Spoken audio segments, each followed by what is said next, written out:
Esto es StioCast, no es Histocast, pero casi. Buenos días a todos, ya estamos otra vez en el veranito. Hoy voy a aprovechar para hablar de una serie de misiones que no incluí en el programa de los kamikazes del pasado mes de abril, porque no se trata de misiones estrictamente especiales como las que ya tratamos en aquel momento, pero que se le parecen mucho, que están presentes desde el primer momento de la guerra y que pues también tienen su curiosidad. Me refiero a las misiones con mini submarinos o submarinos enanos de la Marina Imperial japonesa. A lo largo del programa de hoy vamos a ver unas cuantas misiones, pero obviamente pues vamos a empezar por la primera de todas, que fue la que tuvo lugar en Pearl Harbor, quizás la más conocida, y porque pues bueno, sale también en las películas, por ejemplo en Tora Tora Tora pues se describe muy bien el intento de entrada de uno de estos mini submarinos en la bocana del puerto. Esto cuando empieza, pues la unidad de ataque especial, fijaros que ya incluso en este momento se emplea esa denominación de unidad de ataque especial, que luego adoptarían también las unidades kamikazes. Pues esta unidad especial de mini submarinos va a zarpar del puerto de Kure en la tarde del 18 de noviembre de 1941. Cada uno de los 5 submarinos nodriza, que eran los I-16, I-18, I-20 y 22, I-24, pues llevaban adosado un submarino tipo A Koyoteki en su dispositivo de enganche, que estaba situado detrás de la vela, y al mando de la expedición iba el capitán Saaki. Esta fuerza navegó sumergida de día, sobre todo para prevenir el ser descubierta por los aviones de reconocimiento de la isla de Wake,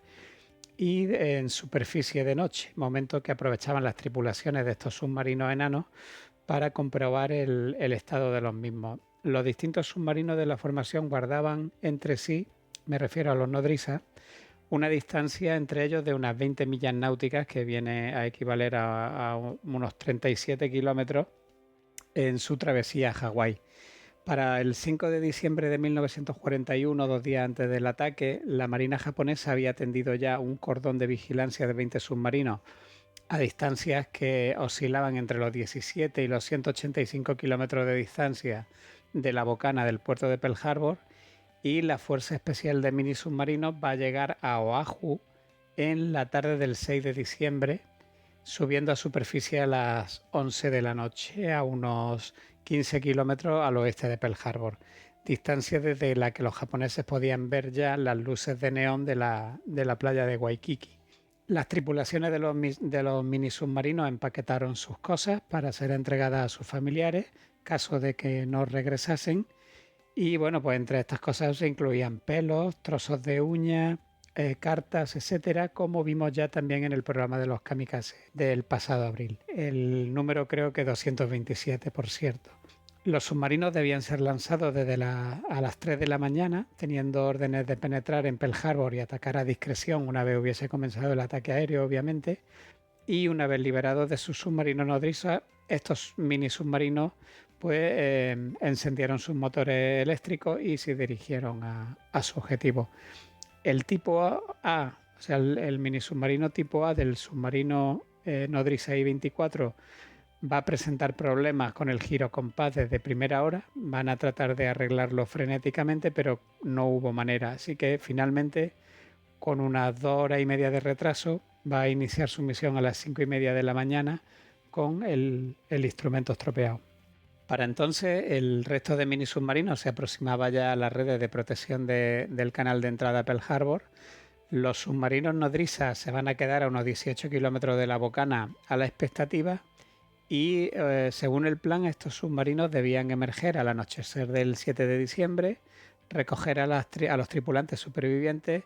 y barrenar estos mini submarinos. El punto de reunión se hallaba a unos 13 kilómetros al oeste de la isla de Lanai, con lo cual una simple mirada a un mapa pues podrá poner de manifiesto la naturaleza verdaderamente suicida de la misión. Lanai se hallaba a unos 120 kilómetros al sureste de Pearl Harbor, así que no había apenas posibilidades de que estos submarinos enanos llegasen al punto de reunión, ya que su autonomía era de 148 kilómetros y habrían gastado para entonces buena parte de sus baterías durante el ataque. La estrecha bocana de Pearl Harbor estaba protegida por una doble red antisubmarino y el mejor modo que tenían los sumergibles japoneses de pasarla era, pues como se ve en todas las películas, en la estela de un navío que estuviese entrando. Los japoneses tenían buena información de inteligencia sobre la rutina de los navíos de la Marina norteamericana y sabían que los barreminas hacían un barrido diario a primera hora de la mañana y que luego regresaban a puerto ante la atenta mirada de un destructor que solía haber siempre de patrulla en los accesos al puerto. A las 3:42 de la mañana, el barremina Cóndor avistó el periscopio de un submarino a unos 900 metros de la entrada del canal y sabedor de que no había submarinos norteamericanos en el área, pues el Cóndor va a comunicar por radio rumbo y velocidad estimados de este posible intruso al destructor Ward, que era el que guardaba en ese momento la bocana del puerto. El Ward va a dar la alarma y va a estar buscando durante casi una hora sin lograr un contacto, y el Cóndor, cuando termina su misión de esa mañana, pues regresa a puerto. Las redes se abren para su entrada a las 4:58 de la mañana y a las 5:08 fue seguido por el barreminas Crossville, que también venía de realizar sus cometidos matutinos, y en el momento entonces, una vez hubieran pasado estas dos unidades de cerrar las barreras, pues resulta que había un carguero, el Antares, que esperaba a un remolcador, el que Osankwa, para remolcar una barcaza, de modo que las redes pues se quedaron abiertas durante más tiempo del prudente. Y fue probablemente en ese momento cuando consiguieron entrar al menos 2 mini submarinos japoneses al interior de la base. Un tercer mini submarino tuvo menos suerte. A las 6:30 de la mañana se acercó a la bocana el Antares, como hemos dicho. Los vigías del Ward, en alerta por el avistamiento anterior, divisaron un objeto oscuro en la agua entre el transporte y la barcaza que remolcaba. En un primer momento se identificó como una boya, pero poco después pudieron distinguir los serviolas que se trataba de una torreta. Un avión de reconocimiento Catalina arrojó algunos marcadores de humo sobre el contacto sospechoso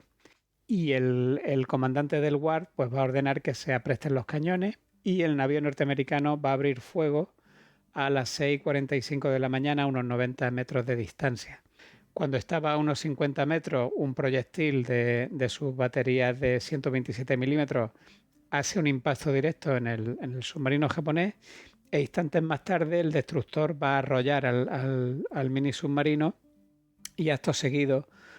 pues le va a lanzar 4 cargas de profundidad por popa y el Catalina también aprovecha el momento para bombardear el lugar de ataque, con lo cual no se volvió a ver o a saber nada de este mini submarino hasta que se encontraron sus restos en el fondo marino en agosto de 2002. Debido al estado de abandono en el que se encontraban las tropas y procedimientos en ese tiempo en la isla de Oahu, como tuvimos ocasión de ver con detalle en el Istoka 159, que se denominó polémica de Pearl Harbor, pues resulta que los avisos de los incidentes sospechosos en la bocana del puerto no se conocieron inmediatamente en la base, sino que, por ejemplo, el mensaje del WAR no se descodificó hasta las 7:15 de la mañana, el informe radiado por el Catalina no se descifró hasta las 7:41 de la mañana y el destructor Monaghan, que fue el que relevó al Ward en la patrulla en la bocana del puerto, no recibió órdenes de investigar estos contactos hasta las 8:10, o sea, apenas unos minutos antes de que comenzase el ataque aéreo. Esto hace también que sea difícil de rastrear la posible acción de los mini submarinos en el interior de Pearl Harbor, pero como también podemos ver, obviamente, ese descontrol que hubo durante toda la aproximación de la escuadra aérea de ataque con el radar, con todo lo que hablamos de los telegramas, etcétera, pues aquí podemos ver también que la maquinaria norteamericana de vigilancia pues necesitaba engrasarse urgentemente. Bueno, volviendo al tema que nos ocupa, uno de estos submarinos enanos que había logrado entrar en el fondeadero, el del subteniente Yokoyama, y va a ser su primer ataque una vez ya hubo empezado obviamente el ataque aéreo. El sumergible emergió en East Lock, justo al noreste de la isla de Ford a las 8:34 de la mañana, pero va a ser descubierto a 650 metros del portahidroaviones Curtis. Mientras solicitaba ayuda, el destructor Monaghan abrió fuego y afirmó haber conseguido 2 impactos directos con sus cañones de 127 milímetros.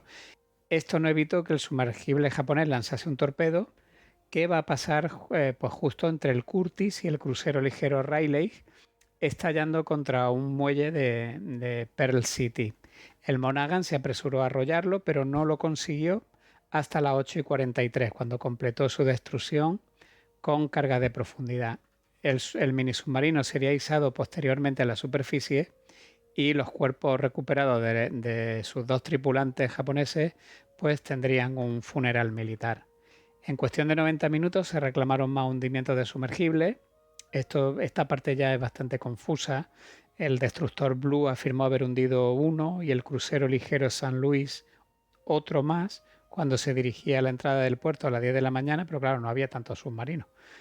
Como hemos visto, que eran solo 5 y 2 se habían quedado fuera. Sus vigías divisaron 2 torpedos que se dirigían hacia él, así que salió hacia él, me refiero hacia el crucero San Luis, así que salió del canal a toda máquina y logró esquivarlo. Tras descubrir el mini submarino, abrió fuego y probablemente lo destruyó. En este caso concreto, la verdad es que es bastante confuso todo lo sucedido. Según una comparación de varios testimonios, parece que el último de los 5 mini submarinos penetró en el fondeadero sin ser detectado y fue hundido en algún momento, aunque no se han encontrado nunca sus restos. Es decir, de este no se volvió a saber nunca más y no se han encontrado sus restos. Con lo cual se presupone que logró entrar en la base, pero tampoco es seguro. El capitán del submarino I-68 informó de que a las 18:50 horas de esa tarde recibieron un mensaje de radio de uno de los minisubmarinos que decía: "Lo he logrado". Este escueto mensaje fue utilizado por la propaganda japonesa para decir que Yokoyama había hundido al acorazado Arizona y bueno, pues los 9 tripulantes que murieron ascendieron póstumamente 2 grados y fueron considerados héroes en todo Japón. Se hicieron carteles donde se pueden ver todos pues, sus rostros y de fondo la isla de Oahu con el puerto de Pearl Harbor. Y este ascenso, curiosamente, este doble ascenso no se les concedió a los 29 tripulantes de aviación de la Marina caídos durante el ataque, lo que pues desató un bastante mal rollo entre el personal de la Fuerza Aérea de la Marina. Sin embargo, como habéis escuchado, he dicho 9 y no 10 héroes. Pues claro, si fueron 5 submarinos a 2 tripulantes cada uno, nos falta uno. Bueno, pues este fue el que no tuvo ni ascenso ni fue considerado un héroe porque fue el primer prisionero japonés de la Segunda Guerra Mundial y se trataba de Kazuo Sakamaki. Y es que no todo el mundo acaba teniendo ese dudoso honor en la historia. Ya hemos visto que los minisubmarinos no llegaron a alcanzar el éxito de las formaciones aéreas que hicieron célebre este ataque sorpresa. Las 5 naves enanas se perdieron antes de que ninguna lograse atacar con éxito, blanco alguno, con los 2 torpedos que llevaban a bordo. Y Sakamaki fue el único de los 10 tripulantes que sobrevivió al ataque y por eso es posible contar con detalle su historia. El submarino nodriza de Sakamaki, que era el I-24, había emergido frente a la boca de Pearl Harbor en la tarde del 6 de diciembre, como ya hemos dicho, y el propio Sakamaki recordaría: podíamos ver el cielo estrellado y había muchísimas luces en la costa y podíamos oír música hawaiana en la emisora de radio de Honolulu. Sobre la cubierta del submarino se hallaba preparada aquella pequeña nave de 24 metros de eslora con 2 torpedos de 18 pulgadas en su interior, que además pesaba del orden de 47 toneladas y tenía unos 3 metros de altura. Imaginémonos que es un submarino realmente pequeño. Y se suponía que Sakamaki y su contramaestre Kiyoshi Nagaki debían meterse en su interior poco después de medianoche, dirigirse a Pearl Harbor a unos 12 kilómetros de distancia y hundir al acorazado Pennsylvania en su punto de amarre. El plan empezó a salir mal desde el comienzo, el timón no funcionaba bien y, según testimonio de Sakamaki, el minisubmarino navegaba como un caballo desbocado y diría: cada vez que ponía en marcha los motores asomaba la proa en la superficie. Así que durante 3 horas Inagaki y yo tuvimos que trasvasar lastre de popa a proa. Estábamos agotados. Así que bueno, por fin, tras lograr que la nave se mantuviera sumergida, pues Sakamaki alzó el periscopio para echar un vistazo rápido a la costa y lo que vio fue a 2 patrulleros norteamericanos que estaban peligrosamente cerca. Y diría Sakamaki, podía ver a los marineros yendo y viniendo por las cubiertas.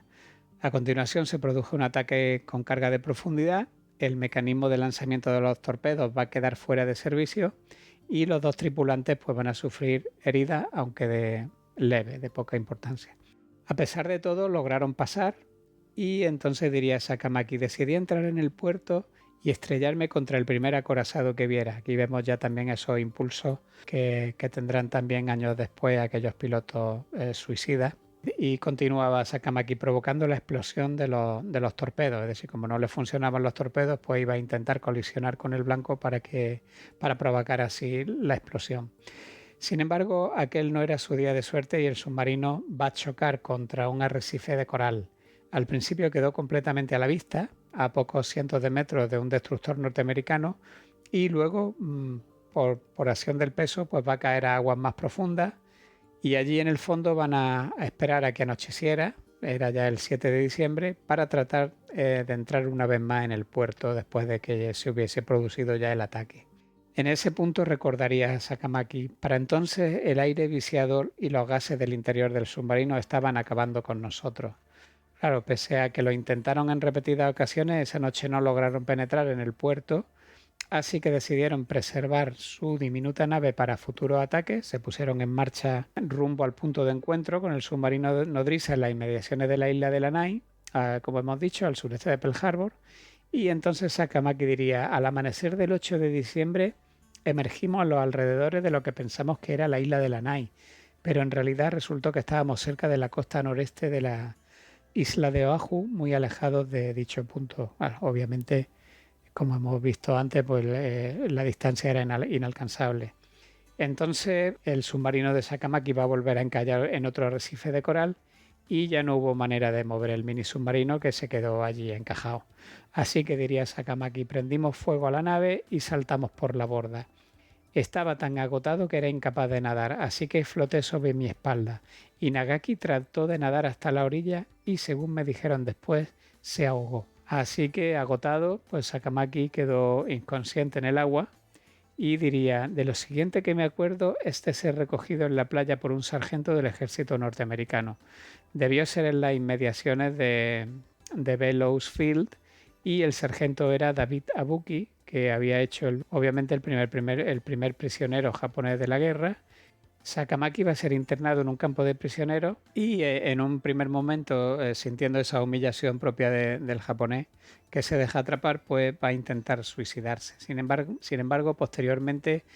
cambiaría de opinión y comenzó a colaborar con los norteamericanos como traductor, y eso hizo que tras la guerra pues no tuviese una buena acogida en Japón. Como diría Sakamaki, fue una guerra muy corta y más tarde, ya convertido en el director general de exportaciones de la Toyota Motor Company, el mayor fabricante de automóviles de Japón, pues remató. Para mí, la Segunda Guerra Mundial empezó y acabó en el ataque a Pearl Harbor. Y bueno, pues esta fue la primera gran misión de los submarinos enanos, de los mini submarinos del tipo A de la Marina Imperial Japonesa, pero hubo más. Ahora la siguiente que vamos a ver tuvo lugar durante los días 29 y 30 de mayo de 1942 y aunque algunos de vosotros os sorprendáis, esta misión tuvo lugar en Madagascar. Sí, habéis oído bien, Madagascar, en la costa suroriental africana, al otro lado del Índico.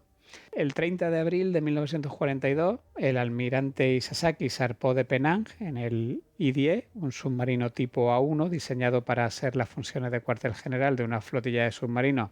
y que llevaba un avión de reconocimiento Yokosuka E-14I-1 Glenn. Y junto a este submarino pues zarparon también el I-16, el I-18 y el I-20, llevando cada uno un mini submarino tipo A. El 5 de mayo tomaron combustible en el mar del crucero auxiliar Hokuku Maru con el propósito de iniciar una travesía hasta las costas del sur de África en busca de blancos idóneos para los mini submarinos. Al anochecer del 20 de mayo de 1942, el avión de exploración del I-10 reconoció Durban y durante las noches siguientes continuó buscando navíos de guerra británicos sin éxito en East London, en Port Elizabeth y en Simonstown. Más al norte, el avión continuó buscando unidades de la flota británica en Adén, en Djibouti, en Zanzíbar, en Dar es Salaam y en Mombasa.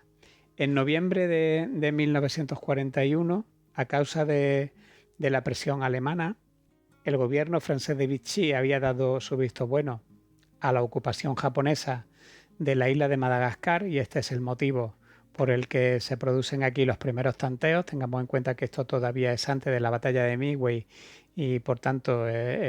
Japón estaba todavía en su apogeo. Y aunque había pocas posibilidades de que los japoneses pudieran hacerse con el control total de una isla tan grande mediante su ocupación, pues los aliados no podían ignorar la amenaza que suponía para sus rutas marítimas del Océano Índico la presencia japonesa en la base francesa de Diego Suárez, que estaba en la punta norte de la isla y obviamente pues tuvieron que tomar medidas. Así que en mayo de 1942 los británicos pusieron en marcha la operación llamada Ironclad, un ataque anfibio a Diego Suárez, que era, ya digo, leal a Vichy, y para finales de mayo la base había sido asegurada y la mayoría de los buques participantes en la operación habían acudido a otros destinos. No obstante, permaneció allí una fuerza compuesta por el acorazado HMS Ramillies, 3 destructores y 2 corbetas. A las 10:30 de la noche del 29 de mayo, el avión de reconocimiento del submarino I-10 sobrevoló la bahía de Diego Suárez y regresó para informar de la presencia de un acorazado de la clase Queen Elizabeth y de un crucero. El avión había sido detectado por los británicos, que supusieron que se trataba de un aparato francés que buscaba submarinos franceses leales a Vichy, cuya presencia se suponía también en el área. A las 5 de la mañana siguiente, el mejor momento para el ataque de un submarino, el Ramillies levó ancla y se puso a navegar alrededor de la bahía hasta que hubo salido el sol, mientras que un avión de la flota sobrevolaba la zona en busca de posibles sumergibles que pudiesen estar al acecho. Los minisubmarinos del almirante Ishisaki fueron lanzados al anochecer del 29 de mayo. El tipo A que llevaba el submarino nodriza I-18 tuvo problemas técnicos, así que solo partieron los submarinos enanos del I-16 y del I-20. Como sucediese en Pearl Harbor, resultaba obvio que los minisubmarinos no tenían ninguna oportunidad de regresar, así que lanzados a 18 kilómetros mar adentro, pues se esperaba que pasaran sin ser detectados a través del estrecho paso de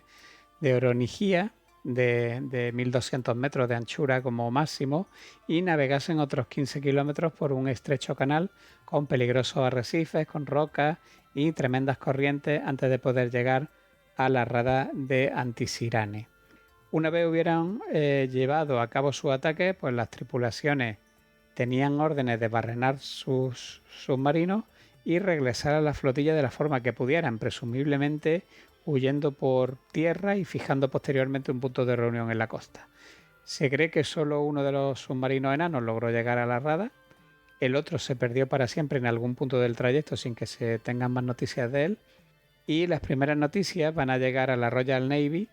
sobre la presencia de posibles intrusos a las 20:25 de la tarde del 30 de mayo, cuando un torpedo alcanzó al Ramillies a la altura de la Torre A, causando grandes daños en la proa del acorazado. Poco después, otro torpedo impactó en el petrolero British Loyalty de 7.000 toneladas, que se hundió casi de inmediato,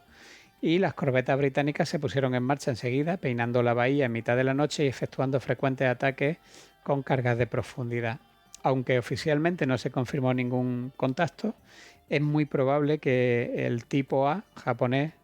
resultase dañado, ya que por la mañana había sido abandonado por su tripulación atrapado entre unos arrecifes, donde fue encontrado con graves daños 2 semanas más tarde. El Ramillies, al que el torpedo le había hecho un agujero de 84 metros cuadrados en uno de los costados de proa, comenzó a embarcar agua rápidamente en sus compartimientos y en la Santa Bárbara, y una rápida operación de descarga de fuel y de munición pues logró nivelar el casco y reducir el peligro, de modo que pudo navegar hasta Durban en condiciones seguras para entrar en reparaciones. estuvo fuera de servicio durante al menos un año. Por su parte, el petrolero British Loyalty, que se había hundido en aguas poco profundas, pues pudo ser reflotado y reparado y continuó su servicio en un tiempo relativamente breve. En un primer momento se pensó que el ataque había sido efectuado por submarinos franceses leales a Vichy, quien se iba a imaginar que los japoneses pudieran llegar allí con submarinos enanos, pero unas pocas noches más tarde 2 japoneses fueron sorprendidos por una patrulla de comandos británicos y abatidos tras negarse a rendirse. De haberlos capturado con vida, quizá los británicos hubieran podido evitar otro gran ataque de la misma naturaleza, que es el que contaremos a continuación, que se trata de otro ataque con submarinos enanos que tuvo lugar casi de manera simultánea entre el 31 de mayo y el 1 de junio de 1942, apenas unos días antes de la batalla de Midway, en el puerto de Sydney, en Australia. Mientras el grupo de incursión del almirante Ishisaki buscaba blancos frente a la costa de África, en Madagascar, pues un grupo similar al mando del capitán Hanku Sasaki, que había sido responsable del grupo de submarinos de Pearl Harbor, como hemos visto antes, pues se preparaba para realizar un ataque por sorpresa en aguas australianas. El grupo de Sasaki estaba compuesto por los submarinos I-21, I-27, I-28, I-29 del tipo B y los I-22 e I-24 del tipo C. Los 22, 24, 27 y 28 llevaban a cabo tareas de patrulla frente al puerto de Moresby, en Nueva Guinea, cuando fueron llamados el 11 de mayo de 1942 a la gran base de la Marina Imperial en el atolón de Truk, en las Islas Carolinas, para embarcar a estos submarinos enanos tipo A y a sus tripulaciones para una nueva misión. Entre tanto, del 5 al 8 de mayo, las unidades I-21 e I-29, estos submarinos nodrizas grandes equipados con hangar y avión, pues llevaron a cabo un reconocimiento aéreo de grandes fondeaderos en Suva, por ejemplo, en la isla Fiji, en Auckland, en Nueva Zelanda, y en la costa oriental de Australia, buscando pues grandes unidades de guerra aliadas que estuviesen reposando o en reparaciones tras la batalla del Mar del Coral. El 17 de mayo, el I-28 navegaba en superficie al sureste del atolón de Truk, en el último tramo ya de su travesía, cuando va a ser avistado por el submarino norteamericano Tautog del capitán Willingham, y este submarino norteamericano disparó primero y obviamente un torpedo pues reventó el casco del submarino japonés justo cuando éste conseguía abrir fuego con su cañón de cubierta, y acto seguido un segundo torpedo del submarino norteamericano pues impactó justo debajo de la vela del sumergible japonés y provocó su rápido hundimiento. Sin embargo, el I-22 del capitán Ageta, el I-24 del capitán Hanabusa y el I-27 del capitán Yoshimura llegaron sanos y salvos a la base de Truk y zarparon de nuevo el 20 de mayo con los minisubmarinos tipo A ya a bordo. El día 29 de mayo llegaron al punto de encuentro con el I-21 y el I-29 a unas 40 millas náuticas, unos 74 kilómetros al sureste de Sydney, donde los vuelos de reconocimiento realizados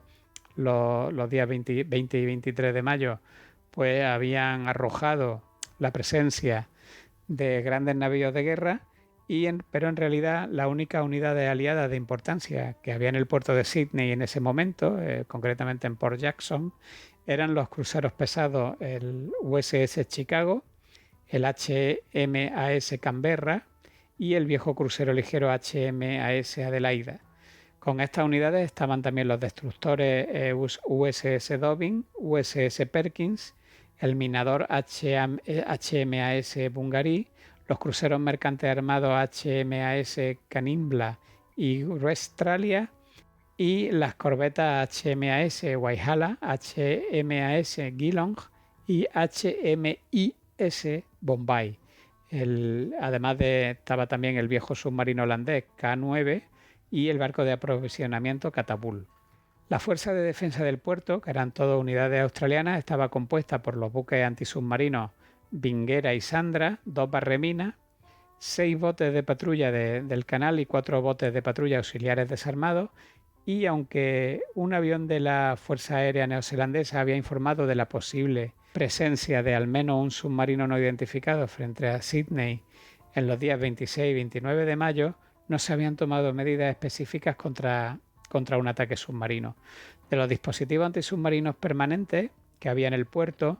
el cable magnético de detección situado en la parte exterior de la bocana del puerto, aproximadamente 2 kilómetros, no estaba en funcionamiento o funcionaba solo de manera puntual, y la red antitorpedo situada aproximadamente a unos 1.370 metros de la bocana interior, pues solo estaba parcialmente completada, presentando huecos en ambos extremos. En un perímetro de 19 kilómetros alrededor del puerto se solían apagar todas las luces como medida de precaución, pero sin embargo, por ejemplo, los talleres de la isla Garden pues mantenían sus luces intensamente encendidas, lo que hacía que se marcasen las siluetas de los barcos fondeados hacia el este. Ni siquiera la detección de un avión de reconocimiento sobre el puerto a primera hora del 30 de mayo hizo que se aprestasen las defensas, que esto ya tiene también traca. El Hydro Glen de japonés del teniente Susumu había sido catapultado desde el I-21 a las 3 de la mañana a unas 30 millas náuticas, es decir, unos 56 kilómetros al noreste de Sydney, y a las 4:30 de la mañana estaba sobrevolando las instalaciones del puerto a unos 180 metros de altura, completando además 2 vueltas alrededor del USS Chicago sin que aparentemente pues sucediese nada. El oficial de guardia confundió al monoplano japonés con un biplano Curtiss SOS Seagull procedente de un crucero norteamericano, según rezó luego el parte del vigía, por lo que, aparte de breves patrullas de cazas de la Fuerza Aérea Australiana, pues no se tomaron precauciones especiales. El avión de Susumu se perdió cuando amerizó en un mar muy movido en las inmediaciones del I-21, pero él y su observador pudieron ser rescatados e informaron de que había acorazado el crucero en el puerto de Sydney.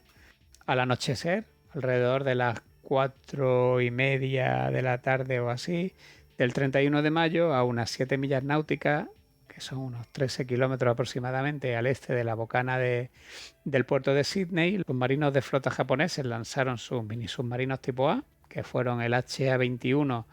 del teniente Matsuo Keiyu y Takashi Omori, desde el I-22, otro mini submarino del que no he encontrado identificativo, del subteniente Katsuisha y de Mamoru Ashibe,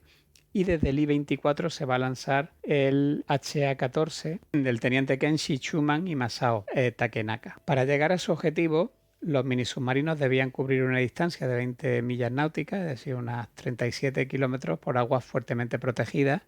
Su ataque agitaría un avispero de actividad naval y aérea y eran conscientes de que había muchas probabilidades de no regresar. Esto es una pauta común en las 3 misiones que ya hemos visto hasta ahora.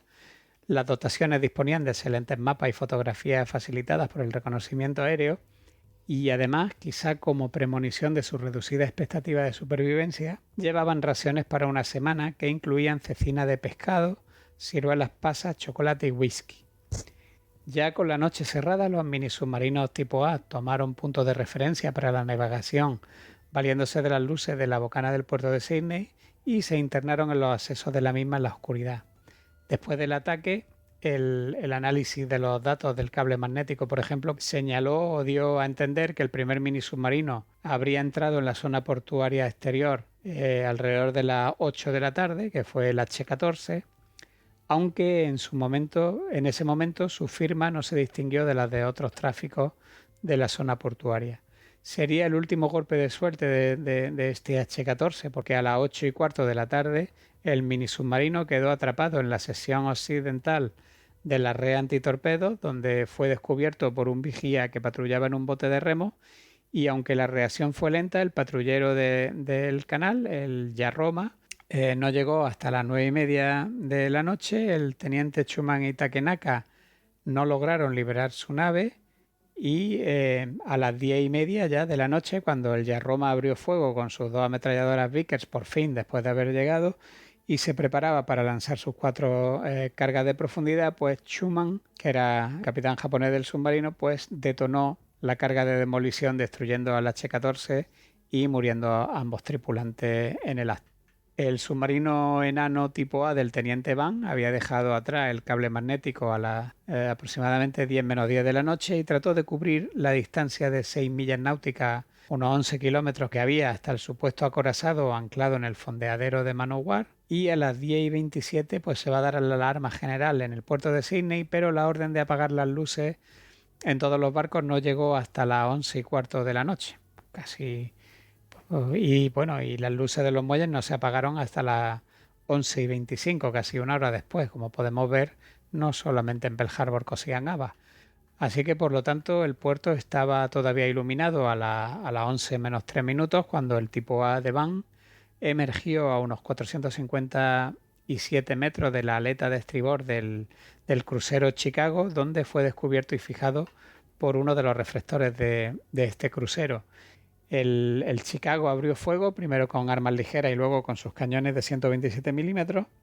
Algunos proyectiles cayeron en tierra y provocaron daño en una serie de edificios, aunque no es cierta esa leyenda urbana que corre por ahí de que cayeron en el zoológico y mataron a un león. Este submarino enano se sumergió y se alejó hacia la costa norte. El Perkins, con su equipo de sonar defectuoso, efectuó una breve patrulla con las corbetas australianas Geelong y Walhalla, pero recibió órdenes de echar el ancla por parte del capitán Bode del Chicago, que probablemente creyó que habían destruido al incursor con el fuego de cañón que habían realizado. En realidad, el tipo A había escapado intacto y a las 11:10 emergió de nuevo al noreste de la isla de Garden, donde las luces de los muelles iluminaban el amarradero del Chicago, pero antes de que pudiera disparar sus torpedos, volvió a ser descubierto, esta vez por el Geelong, que comenzó a dispararle. A las 11:30 de la noche, cuando las luces de los muelles habían sido por fin apagadas, disparó Van, el capitán japonés, sus dos torpedos. Uno fallido impactó en la orilla de la isla de Garden, como en la película Operación Pacífico, pero sin hundir un camión. Y el otro no impactó en el Chicago por escasos metros, pasó por debajo del submarino holandés K9 y estalló bajo el casco del viejo transbordador del puerto, el Catabul, que entonces hacía las veces de cuartel naval, matando a 19 hombres e hiriendo a otros 10. El Perkin y las corbetas iniciaron de nuevo una intensa búsqueda, pero Van logró escabullirse una vez más dirigiéndose a la bocana del puerto. Se especula que con que una señal que mostraba el cable magnético ya a las 1:58 de la madrugada podría haber sido causada por el mini submarino de Van saliendo del puerto, pero la suerte que corrió desde el lanzamiento ya es un misterio, ya que no se han vuelto a tener o no se volvieron a tener noticias del mismo. Todavía quedaba un mini submarino en el interior del puerto de Sydney, que era el HA-21 del teniente Keiyu. Fue detectado en su trayecto de entrada al puerto a eso de las 11 menos 10 de la noche, antes de llegar al cable magnético, por el bote de patrulla desarmado Lauriana y el buque antisubmarino Yandra. El Yandra trató de embestir al mini submarino, aunque perdió el contacto con el mismo en la oscuridad, y a las 11:07 minutos de la noche lanzó 6 cargas de profundidad. La nave japonesa se estremeció un poco, pero siguió intacta. Al parecer, Keiyu decidió bajar y quedarse en el fondo en los accesos al puerto durante un tiempo y esperar un mejor momento. A las 3 de la mañana, Keiyu trataba de penetrar de nuevo en las instalaciones portuarias cuando el Chicago informó de un periscopio cerca del área del cable magnético y resulta difícil seguir los movimientos posteriores de Keiyu, ya que para entonces el puerto era un hervidero con alarma de contacto y avistamiento de periscopios en todas sus sesiones, y es posible que el contacto sobre el que disparó el Canimbla a las 4 menos 10 de la mañana desde la bahía neutral pudiera ser este HA-21 que tratase de penetrar la parte más profunda del fondeadero. A las 5:30 de la mañana el HA-21 estaba siendo buscado de nuevo en la parte exterior, en la bahía de Taylor, perseguido durante 3 horas por el Yaroma y por los botes patrulleros Sea Mist y Steady Tour, y se efectuaron incesantes ataques con carga de profundidad, pero cuando el HA-21 fue finalmente localizado por un buzo posteriormente ese día, pues se descubrió que el motor del mini submarino seguía todavía en funcionamiento y que Keiyu y Omori se habían suicidado con sus pistolas tras barrenar su navío. Los torpedos del HA-21 estaban todavía en sus tubos lanzatorpedos, que habían quedado averiados por el espolón cortarredes montado en la proa del submarino. Es decir, debió pasar algo parecido a lo que le había pasado también al mini submarino de Pearl Harbor. Los HA-14 y HA-21 fueron recuperados y canibalizados para construir un único submarino enano que fue paseado por Australia con el propósito de recaudar dinero para la mutua naval, y los restos de las tripulaciones de los submarinos japoneses recuperados fueron incinerados y se le ofreció un funeral con todos los honores militares, un hecho que también levantó algunas críticas, especialmente porque los submarinos de flota que habían lanzado los mini submarinos habían bombardeado los suburbios de Sydney y la planta industrial de Newcastle antes de regresar a sus bases. Aunque la propaganda japonesa afirmó que los mini submarinos habían hundido durante la operación al acorazado HMS Warspite, la incursión en Sydney representó la última gran operación suicida de los mini submarinos del tipo A, y en adelante sus operaciones fueron esporádicas. La siguiente noticia que tenemos de un ataque de mini submarinos se produjo el 28 de noviembre de 1942 en Guadalcanal. A pesar de que la actividad de mini submarinos de ataque fue muy reducida durante la batalla de Guadalcanal, reducidísima, los norteamericanos solían confundirlos con los submarinos de aprovisionamiento de las fuerzas japonesas. Sin embargo, lo cierto es que solo hubo, que se sepa, o al menos que yo haya encontrado, una acción concreta. Y tuvo lugar en la mañana del 28 de noviembre de 1942, cuando el HA-10, lanzado desde el submarino nodriza I-16, logró atravesar una pantalla de 5 destructores en Punta Longa y al norte de Guadalcanal y torpedeó al buque cisterna, el USS Alchiba, de 6.200 toneladas, cargado con gasolina de aviación y munición. Con toda la proa en llamas, el Alchiba pudo ser varado en la costa y salvado, aunque el incendio no pudo ser sofocado hasta 4 días más tarde. Y pues eso es todo lo que se sabe de la tripulación del HA-10. No se ha vuelto a saber nada, ni hay rastro documental de que volviesen a la base o a sus propias líneas en Guadalcanal. También hubo submarinos enanos destacados en Okinawa. A finales de agosto del 44 fueron transportados a esta isla unos 11 submarinos enanos del tipo A y desplegados en la base de Unten, en la gran bahía de la costa que hay al norte de la isla. El 10 de octubre, los 9 portaaviones de la escuadra del vicealmirante Mitchell lanzaron 1.396 salidas de los primeros ataques de preinvasión de la isla, y Unten fue obviamente duramente atacada y 2 mini submarinos resultaron destruidos junto con el buque de apoyo, el Jingei, de 5.200 toneladas. A finales de marzo del 45 ya, el número de mini submarinos operativos en Unten había quedado reducido a 6 unidades por los bombardeos norteamericanos. 3 de ellos hicieron una salida el 25 de marzo con la misión de atacar a los navíos de la Task Force 54 norteamericana, y solo uno regresó a la base reclamando 2 impactos de un acorazado enemigo, pero por parte aliada, según los registros de ese día,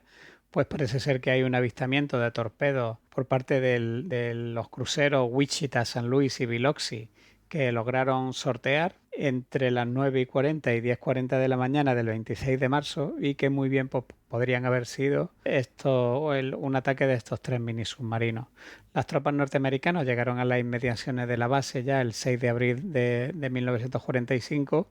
lo que llevó al personal de la Marina japonesa a destruir todas las unidades que quedaban y a retirarse.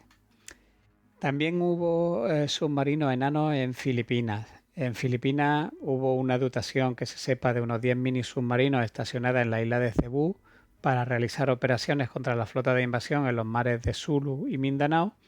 y según el testimonio de un oficial de la Marina japonesa, los mini submarinos HA-69, HA-81 y HA-82 hicieron una salida prácticamente suicida contra la flota de invasión el 5 de enero de 1945, y a las 3 de la tarde se van a encontrar a un poderoso contingente naval norteamericano en el canal de 18 kilómetros de anchura que hay entre la isla Negros y Siquijor, y se va a tratar concretamente los primeros navíos que se encuentran en estas unidades japonesas van a ser concretamente el Wasatch, que era un buque de mando, y los cruceros ligeros Boise, Phoenix, Montpelier y Denver, además de 9 destructores. A bordo del Wasatch iba el almirante Kincaid, el comandante de la séptima flota, y el teniente general Walker Kruger, que era el comandante del sexto ejército. Curiosamente, a bordo del Boise se encontraba también el general Douglas MacArthur, que pronto sería el comandante supremo en el Pacífico. Así que bueno, la presa de haber estado el tiro bien dirigido hubiera sido bastante suculenta.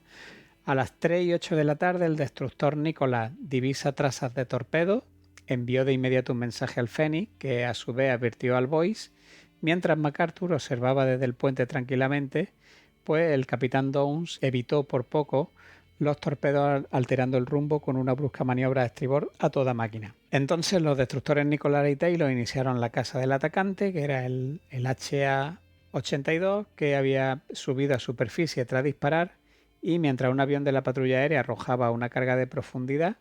pues el Taylor va a acabar embistiendo a este mini submarino japonés y lo parte por la mitad. No hubo ni rastro de los supervivientes, aunque sí que dio tiempo a que pudieran haber abandonado la nave y haberse dado la fuga antes de que ésta fuese embestida por el destructor norteamericano. De todas formas, no se supo más de ellos ni de los otros 2 mini submarinos que operaban en las inmediaciones. Hubo también más mini submarinos en Filipinas, basados en Dumaguete, al sureste de Negros, o en la isla de Basilán, al suroeste de Mindanao, y también en Davao, en el Golfo del sureste de Mindanao. Según un testimonio japonés, estos mini submarinos hundieron 14 buques, incluidos 2 cruceros y 5 destructores, entre el 8 de diciembre de 1944 y el 21 de marzo de 1945, pero resulta difícil de verificar y contrastar con los registros norteamericanos. Las últimas salidas de mini submarinos en Filipinas parecen haberse producido los días 26 y 27 de marzo en Cebú, durante la invasión de la propia isla, cuando los destructores USS Cunningham y el Flusser afirmaron haber destruido al menos 2 de estas unidades. Y con esto, pues probablemente hubiera más mini submarinos enanos en Japón. Si tenían algo previsto o no, lo desconozco, pero probablemente pues de haberla habido todas estas operaciones se irían al traste una vez se lanzaron las bombas atómicas y Japón se rindió. Y bueno, pues con esto hemos visto también un aspecto poco conocido de la guerra mundial en el Pacífico, estas operaciones a medio camino suicidas por parte de submarinos enanos japoneses, algunas de ellas, todas enormemente audaces, pero creo que la de Madagascar especialmente. Y bueno, espero que hayáis pasado un rato divertido y que este verano pues se os haga llevadero y ya nos vemos a la vuelta. Así que nada, buen verano para todos y un abrazo fuerte.